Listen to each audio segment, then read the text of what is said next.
Here's another idea. One part stands out in a grouping. Some groupings are all of the same object, like a bowl of fruit or oranges. So the question is, how do I make one stand out? There are a number of ways. You could have one with a stem and a leaf, while the others are bare. You could wrap one in cloth. You could have one bigger or smaller than the others. There are a lot of options. So here you have an arrangement of shapes. So how do you make one stand out from the other? On the left, you have what is known as a horizon line, and you make it darker.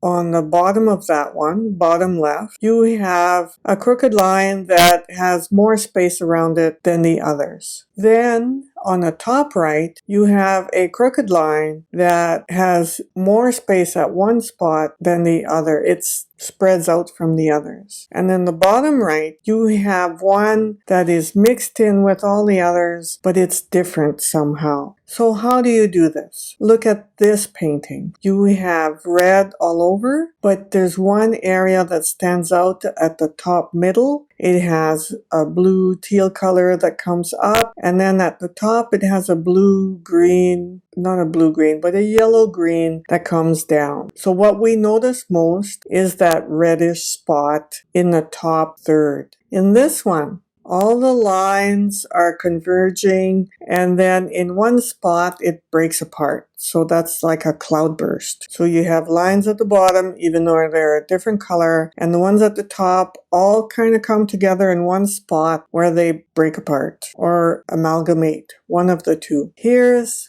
a waterfall, but again, it's mostly an arrangement of shapes. You have a very small shape, which is the waterfall, and it's lighter in color, surrounded by two larger shapes. The one on the right is smaller than the one on the left, but they're darker than the waterfall, which is very light. So that's another way of creating emphasis. Here's your assignment. Pick one of the compositional formats and try it out. You can work realistically or abstractly. It's your choice. Again, if you have time, try them all. The more you practice, the better. See you in the next section.